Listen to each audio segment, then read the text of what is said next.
Israel पर Hamas ने हमला क्या किया कि कई कट्टरपंथियों की खुशी का ठिकाना नहीं रहा। पाकिस्तान से लेकर तालिबान और ईरान ने हमास के हमले को सही ठहराया है। हमास का एक एक रॉकेट जैसे जैसे इजराइल पर बरसा, एक एक धमाके के साथ कट्टरपंथियों की खुशी भी धमाकों के धुएं की तरह ऊपर जा रही थी। क्या ईरान, क्या सऊदी अरब, हर तरफ इजराइल पर हमास के हमले की तारीफ होने लगी। यहां तक कि तालिबान भी अब इस लड़ाई में कूदने के लिए तैयार है। तालिबान ने तो यहां तक कह दिया है कि इराक और ईरान और जॉर्डन उसे इजराइल जाने के लिए रास्ता देने में मदद करे, क्योंकि इसका मकसद यरूशलेम को जीतना है। मीडिया रिपोर्ट्स के मुताबिक तालिबान के विदेश कार्यालय ने मध्य पूर्वी देशों की सरकारों से संपर्क करके उन्हें सेफ मैसेज देने का अनुरोध किया है। तालिबान ने साफ तौर पर कहा है कि वो हमास की मदद करना चाहता है। हालांकि तालिबान के बयान की तत्काल पुष्टि नहीं की जा सकी है। एक समाचार एजेंसी ने ट्वीट कर कहा कि तालिबान ने हमास का समर्थन किया है।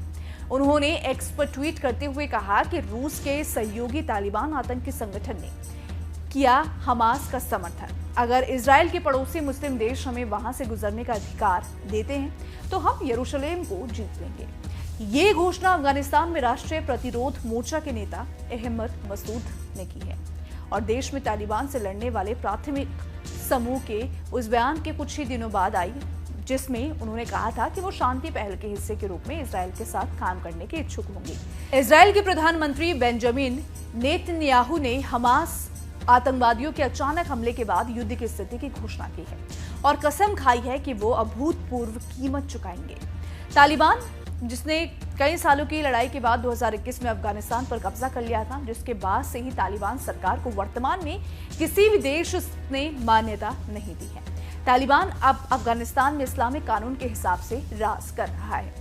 मानवाधिकार उल्लंघन को लेकर उस पर बड़े सवाल उठते रहे हैं, जिसके बाद अब तालिबान ने इजराइल पर हमला करने की इच्छा जताई है।